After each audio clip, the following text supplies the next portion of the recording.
আসসালামু আলাইকুম। MN blog থেকে আমি নাসরিন রহমান বলছি। কেমন আছেন সবাই? আলহামদুলিল্লাহ, আল্লাহর অশেষ রহমতে আমি ভালো আছি।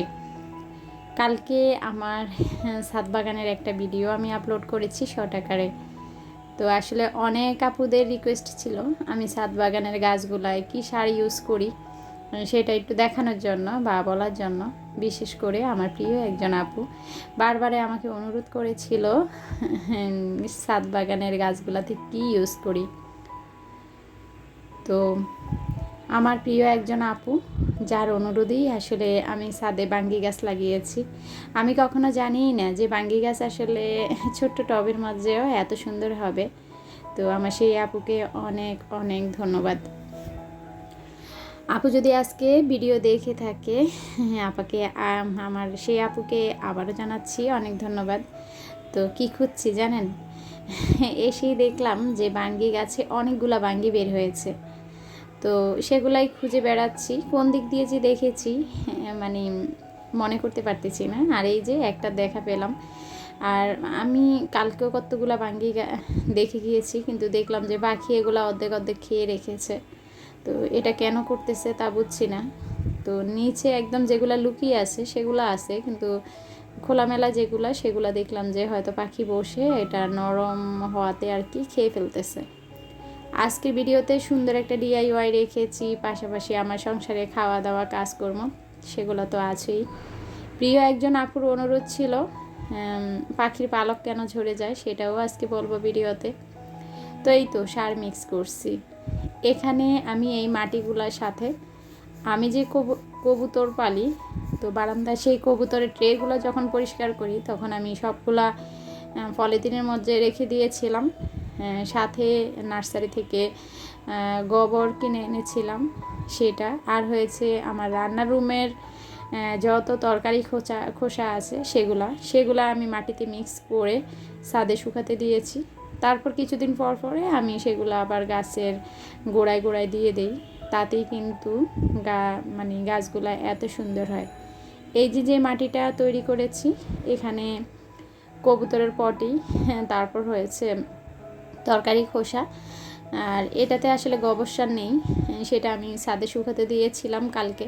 তো আজকে এই তো বেলচা দিয়ে সবগুলা এই পটের মধ্যে নিয়ে যেখানে বাঙ্গি গাছ ছিল সেখানে নিচে যে চারাগুলো উঠেছে, যেগুলো আসলে নিচে পড়ে আছে উঠতে পারতেছে না বড় গাছের জন্য, সেগুলো উঠিয়ে আলাদাভাবে লাগিয়েছি। আর দেখলাম যে ঢেঁড়স গাছ দুই একটা ঢেঁড়স বের হচ্ছে। আসলে ঢেঁড়স গাছ অনেক লাগিয়েছিলাম, সেগুলো কেন জানি উঠে না, দুই একটা ঢেঁড়স গাছ উঠেছে। আর এই যে আমাদের কেয়ারটেকার আঙ্কেল এখানে বাড়িওয়ালার যে বড় টব সেখানে সিম গাছ লাগিয়েছে। তো মাশাআল্লাহ সিম গাছগুলো অনেক সুন্দর হয়েছে, ভবিষ্যতে ধরবে আর কি। আর আমার পিচ্ছি মেহেদি গাছটা দেখেন কত বড় হয়েছে। এই মেহেদি গাছটা ছোট্ট একটা ডাল লাগিয়েছিলাম, তারপর এটা ছাদের উপরেই বেয়ে উঠছিল। তো কেয়ারটেকার আঙ্কেল আমাকে বললো এই ডামটা তো খালি, এটাতে লাগিয়ে দেই, সবারই কাজে লাগবে। তা আমি বললাম লাগিয়ে দেন। এই যে বাঙ্গির দেখা পেয়েছি। তো এরকম ছোট ছোট অনেকগুলো বাঙ্গি বের হয়েছে। আসলে এটা বাঙ্গির বিসি বলে আমি নিয়ে এসেছি। তো এটা বড় হলে আমি বুঝবো এটা বাঙ্গি না কি, আমি জানি না। তো বাঙ্গির প্যাকেটে কিন্তু বাঙ্গির ছবি ছিল। তার এই তো পটে গাছ লাগিয়ে এটাতে পানি দিয়ে নিয়েছি, পুরা গাছগুলো তো পানি দিয়ে নিয়েছি। আর আকাশটা খুবই সুন্দর। আর আমি মেহেদি গাছ থেকে একটু মেহেদি নিয়ে নিলাম। আপনাদের ভাইয়া দেখা যায় যে বলে যে ছাদে যখনই যাবা একটু মেহেদি নিয়ে আসবো আমার জন্য। তো অনেক কাজ করেছি আজকে। আমার যেহেতু এখন কবুতরের সংখ্যা খুবই কম, তো কবুতর যে হাঁড়িগুলো আমার লাগতেছে না সেগুলো আমি ধুয়ে পরিষ্কার করলে একটা পলিথিন পেঁচিয়ে রেখে দিব আর কি। তো সেগুলাই আমি ছাদে শুকোতে দিয়েছিলাম ধুয়ে। তো এখন এগুলা পলিথিন ভরে রেখে দিব। এগুলা হয়েছে আমার কবুতরের বেবিদের বিছানা প্লাস ওদের বসার হাঁড়িগুলো আর কি। তো এই তো বাসায় চলে আসলাম। আর আজকে নাস্তা খাওয়া হয়নি, তো আজকে নাস্তাতে রেখেছি এখানে শসা কেটে নিয়েছি, লেবু কেটে নিয়েছি, কাঁচামরিচ আর হয়েছে পেঁয়াজ কেটে নিয়েছি। সাথে এখানে মুরগির গোশত রান্না করেছি আর হয়েছে ভুনা খিচুড়ি। গরু গোশ রান্না করা বক্সে ছিল ফ্রিজে, কিন্তু আসলে ডিপের সাথে এমনভাবে আটকে গিয়েছে আমি খুলতে পারতেছিলাম না। মানে রাত্রে আমি প্ল্যান করে রেখেছি যে আমি সকালে উঠে শুধু একটু খিচুড়ি পাকাবো, গোস্ত রান্না আসি, কিন্তু সেটা আর হলো না। যে ছাদে যে একটু সময় কাটাবো, ছাদের পানি মানে গাছগুলা দেখতে দেখতে দেরি হয়ে যাবে, কিন্তু সেটা আর আসলে হয় নাই। হ্যাঁ, গোশ কিছুতেই আমি নামাতে পারছিলাম না। তারপর আবার মুরগির মাংস নামিয়ে সেটা ভুনা করেছি। চলে আসলাম আমার প্রিয় পাখিদের কাছে। এই তো এই জোড়া পাখি তো আমি নতুন করে জোড়া দিয়েছি। তো পাখি কখন বুঝবেন যে পাখি ডিম পাড়বে?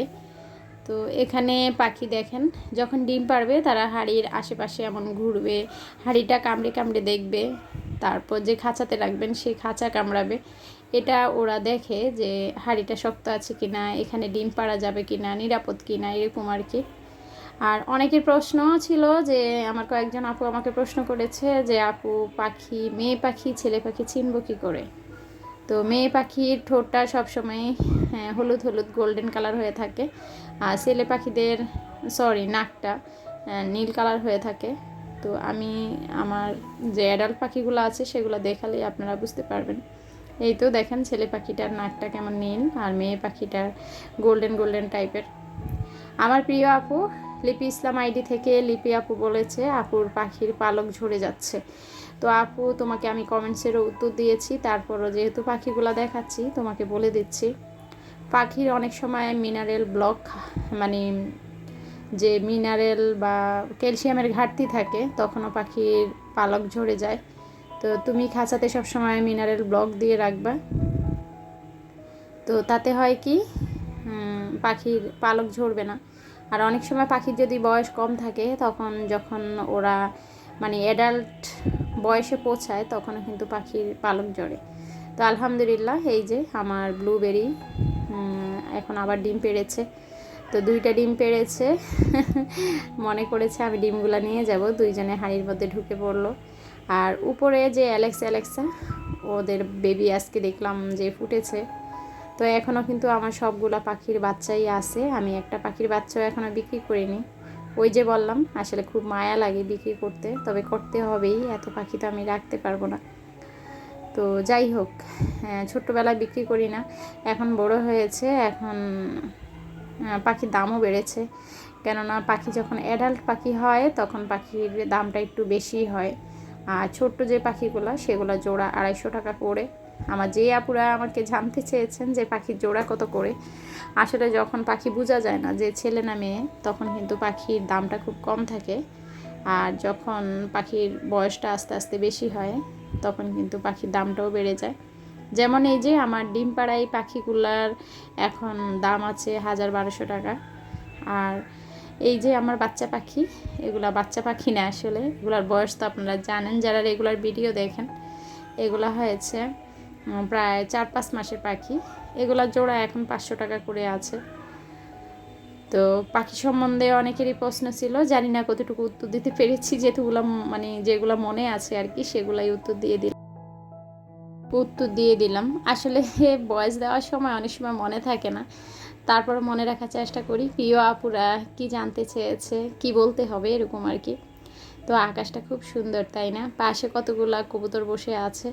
তো কবুতর বরাবরই আমার খুব ভালো লাগে। তো আমার প্রিয় আপু জানতে চেয়েছিল আমার কত জোড়া কবুতর আছে। তো আসলে কবুতরগুলো আজকে দেখাইনি, অবশ্যই কবুতরের সেট আপ চেঞ্জ করেছি, বারান্দাটাও যেহেতু খাঁচা কিছু বিক্রি করে দিয়েছি, তো দেখাবো কবুতর এক সময় কত জোড়া কবুতর আছে। তো এই তো আকাশটা দেখতে দেখতে চলে আসলাম ডিআইওয়াই করার জন্য। আসলে আগে একটু রেডি করেছিলাম, তো ভাবলাম এখান থেকে শুরু করি। এখানে আমি একটা গুণা নিয়েছিলাম মোটা, সেই গুণাটা গোল করে তারপর রশি পেঁচিয়ে নিয়েছি একটা সার্কেলের মতো। আশা করি এটা আপনারা তৈরি করে নিতে পারবেন, কোনো সমস্যা হবে না। তো যখন আসলে তৈরি করেছিলাম তখন আসলে আমি মোবাইলটা অন করিনি, তো ভাবলাম এখান থেকেই শুরু করি। আজকে ডিআইওয়াই লাগবে আমার আর্টিফিশিয়ালি ফুল, আর হয়েছে এখানে সুতলি নিয়েছি, তো সুতলিটাই মেন। তো আপনারা যারা আড়ং শপিং করেন তারা জানেন আড়ংয়ে একটু ইউনিক জিনিসগুলাই আসলে পাওয়া যায়। তো বেশিরভাগ কিন্তু চট বস্তা তারপর সুতলি এইসব টাইপের জিনিসগুলা আড়ঙে বেশি পাওয়া যায়। তো আমি সেরকম করে আড়ং স্টাইল করে একটা মানে ফুলের তোড়া কি বলবো জানি না, ওয়াল হ্যাঙ্গিং বানানোর চেষ্টা করতেছি। তো এই তো আমি এই সার্কেলটাতে পেঁচিয়ে পেঁচিয়ে এইভাবে রশিটা একটা বক্সের মতো তৈরি করার চেষ্টা করতেছি। তো আসলে আমি এটাকে চেয়েছিলাম একদম হট গ্লু গান দিয়ে ফিক্সড করে সুতলিগুলা লাগানোর জন্য, তারপর শুধু পেঁচিয়ে লাগিয়েছি। আমার তো আসলে ঠিক নেই, আবার দেখা যায় কয়েকদিন পরে এটা খুলে অন্য কিছু বানাতে ইচ্ছা করবে। তো মানে আমি সুতলিটা পেঁচানোর পর যে একটা পকেটের মতো সৃষ্টি হয়েছে সেটার ভিতরেই আমি আর্টিফিশিয়ালি ফুলটা দিয়ে দিয়েছি। তো আপনারাই বলুন, আড়ঙে এইসব জিনিস পাওয়া যায় না? ঠিক এরকমই পাওয়া যায়। তো সুতলির উপরে একটা ফুল দেওয়ার ইচ্ছা ছিল, তো আজকে আর আসলে সেটা অ্যাড করলাম না, অন্য সময় যখন অ্যাড করব তখন দেখাবো। তবে আমার কাছে এখনও খুব ভালো লাগতেছে। আর ওই তো সামনের দিকটায় ঝুলানোর জন্য দেখলেন একটা রশি বেঁধে নিয়েছি। এখন আমি ঝুলিয়ে আপনাদেরকে দেখাচ্ছি জিনিসটা কেমন লাগতেছে। আমার কাছে মাশাআল্লাহ অনেক সুন্দর লেগেছে। আপনাদের কাছে কেমন লেগেছে সেটা আমাকে জানাতে ভুলবেন না। বিকালে যখন ডিআইওয়াইটা করেছি তারপর আসলে অনেক কিছুই ভিডিও করা হয়নি আর। তো আমি আসরের পরে এখানে চটপটি রান্না করেছি। তো এই তো সবাই মিলে চটপটি খাচ্ছি মজা করে, এখন আমি খেয়ে নিচ্ছি। সবাই ভালো থাকবেন, সুস্থ থাকবেন। আল্লাহ হাফিজ, আসসালামু আলাইকুম।